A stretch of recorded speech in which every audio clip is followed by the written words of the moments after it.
Je sais que beaucoup se disent que ça ne sert à rien, beaucoup se découragent, mais croyez-moi, ce travail de sortir du déni est crucial. C'est le premier pas qui nous permettra d'aller ensemble vers la libération collective. Buzz. Quoi, base? Buzz. Base. ايوا باز. Bienvenue, welcome, marhaba bikoum dans Baz Voices of Defiance, le podcast dédié aux personnes minorisées qui veulent révolutionner le monde. Moi, c'est Shama, j'accompagne chaque jour des entrepreneurs minorisés à porter leur voix, dépasser leurs peurs et attirer des personnes qui ont les mêmes valeurs, et ce pour réellement impacter le monde. Baz est l'un de mes mots préférés en darija marocaine. C'est une onomatopée d'étonnement. Étonnement face à l'audace de ces personnes qui ont défié les obstacles d'une société oppressive et qui se sont dit « je m'en fous, j'y vais quand même », mais aussi étonnement de cette même société oppressive face à toutes ces personnes qui y résistent. Ces personnes, je veux leur donner la parole, mais je veux aussi vous encourager, vous, à oser le faire. Car c'est seulement collectivement que nous pourrons peser dans le game et enfin arriver à le changer. J'ai été dans le déni pendant des années et c'était tellement plus confortable. Bon, je vous avais promis de vous raconter l'histoire de ma dissociation, donc voilà, on y est. Contexte, on va rewind jusqu'à 2011-2012.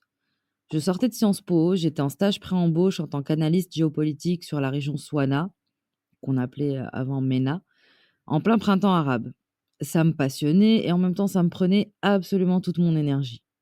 À 2 semaines de signer mon CDI comme prévu, mon N+2 change subitement d'avis. Alors que, je vous dis, ma N+1, ça faisait 2 ans qu'elle cherchait quelqu'un de qualifié et d'arabophone et qu'elle trouvait personne. Elle était hyper contente de pouvoir me recruter. Et puis bim, l'autre change d'avis pour des raisons politiques. Bref, on va pas rentrer dans le détail. Là, c'était le choc. Je me retrouve à chercher du taf en pleine circulaire Guéant.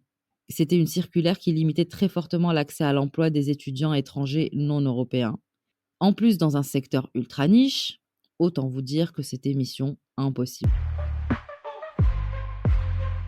Fast forward, 6 mois plus tard, je me résous à postuler dans un cabinet de conseil sur la suggestion d'une amie, car c'était une des rares boîtes qui continuait d'employer des étrangers. Genre moi, qui m'étais lancée dans des études de passion et non de raison, qui me voyais déjà sauver le monde et travailler dans la résolution de conflits, mais MDR, j'allais me retrouver à faire du corpo comme tout le monde. Bah ouais. Et alors que je me dis clairement à ce moment-là, bon, Shama, tu fais ça pendant 2 ans, tu prends ce qu'il y a à apprendre et tu retournes à ton rêve, je ne sais pas à ce moment-là que je suis en train de m'engager dans un long chemin de déconnexion de moi-même. Un chemin de scission, de clivage, de dissociation. Une sorte de réponse traumatique pour me protéger. Parce que passer 6 ans à parler de conflits, de guerre, de sécurité et d'insécurité, bah ça fait des dégâts. Surtout quand, en plus, la région que tu étudies est la région d'où tu viens et tous les pays qui sont assimilés au pays d'où tu viens. Tu rajoutes en plus une vie fantasmée à sauver le monde qui s'écroule comme un château de cartes, forcément mon corps a pris hyper cher. Seule solution, me désolidariser et couper. Couper les news, couper la politique, couper de ma vie d'avant. En plus, la majorité de mes potes de Sciences Po s'étaient barrés à l'étranger, donc je passais beaucoup plus de temps avec mes potes qui étaient sur le même chemin corpo que moi. Du coup, comment j'allais faire? Ben, intégration, assimilation. Rentrer dans le moule des after-work, parler investissement IMO, se plaindre de son chef, bah c'était ça le quotidien. Parler de politique? Non, ça c'était concentré au sein de la sphère privée, mais genre très privée, quelques personnes seulement. J'étais dans le déni et c'était confortable. C'était ce dont j'avais besoin à ce moment-là. Sauf qu'à un moment, un peu comme quand tu renies une émotion, ça revient comme un boomerang et ça te met une bonne grosse claque dans la gueule. Petit à petit, je sentais que j'avais besoin de parler politique, d'enjeux sociétaux et j'ai commencé à le faire, de plus en plus, puis vraiment à fond, mais toujours dans le privé seulement.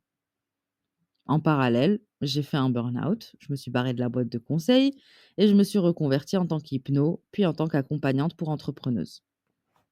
Toujours sans réellement parler de mes convictions dans le monde pro. Jusqu'à ce que ça pète. Le 7 octobre 2023 était un élément déclencheur fort, vous le savez, j'en ai déjà parlé plusieurs fois. C'est le moment où le clivage entre mes valeurs et mon entreprise n'arrivait plus à exister. Les deux s'attiraient comme un énorme aimant depuis déjà quelques années et le 7 octobre a été le moment où l'évidence est apparue. C'était juste plus tenable de continuer comme ça. Comment est-ce que je pouvais revenir sur mon compte pro pour parler de business comme si de rien n'était, pendant qu'un génocide avait lieu en HD devant mes yeux every fucking day? Ça me semblait impossible, injouable, infaisable. Le déni était confortable, jusqu'à ce qu'il ne le soit plus. Jusqu'à ce que mes valeurs les plus profondes remontent à la surface pour me crier de les écouter. Et je savais qu'en les écoutant, toutes mes peurs allaient remonter à la surface aussi. Et si je perdais des gens en parlant? Et si on me comprenait pas? Et si on m'envoyait chier? Et si on me disait encore que j'en faisais trop? Et si je commettais des erreurs? Et si je disais des trucs qui étaient pas OK? But who fucking cares? Les gens mouraient, je ne pouvais plus me taire. Il y avait des gens qui perdaient leur job parce qu'ils osaient l'ouvrir et moi, genre, j'allais faire la timide. Mais jamais. Donc j'ai pris mon téléphone, je l'ai placé sur la ring light, je me suis assise sur ma chaise et j'ai commencé à parler. C'est sorti tout seul. C'était tellement fluide. Il était temps de faire du business autrement. Il était temps que la liberté que nous procure l'entrepreneuriat serve à plus important que notre petite personne. Je n'avais aucune idée de ce vers quoi ça allait me mener. Mais le message était clair, précis et ça me brûlait les entrailles. Je vous promets que c'était ça la sensation. Fallait que ça sorte. Les retours ont été incroyables, mais c'était vraiment que le début d'un long travail de réflexion, de restructuration et surtout de remise en question de tout ce déni dans lequel j'ai été pendant plus de 10 ans.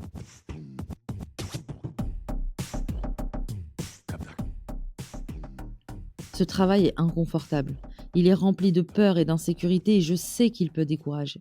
Parce que oui, être dans le déni de soi et dans le déni du monde, c'est bien plus confortable. Et surtout, c'est un putain de privilège, disons les termes.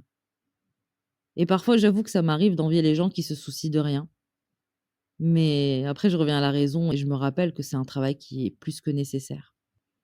Et puis, soyons clairs, c'est quand même le minimum que je puisse faire depuis ma position. C'est la moindre des choses quand les gens meurent littéralement devant nos yeux. Je sais que beaucoup se disent que ça ne sert à rien, beaucoup se découragent, mais croyez-moi, ce travail de sortir du déni est crucial. C'est le premier pas qui nous permettra d'aller ensemble vers la libération collective. Parce que rappelons-le, personne n'est libre tant que tout le monde n'est pas libre. Merci d'avoir écouté cet épisode de Baz Voices of Defiance. Si t'as kiffé, active la cloche pour être prévenu de la publication des prochains épisodes et laisse 5 étoiles pour aider à visibiliser ce podcast qui est là pour visibiliser des personnes que le monde a besoin d'entendre. Allez, on se retrouve mardi dans 2 semaines pour un nouvel épisode pour t'aider à transformer ton entreprise, ton projet, ton art en outil de résistance, histoire aussi que le système te regarde et se dise Baz.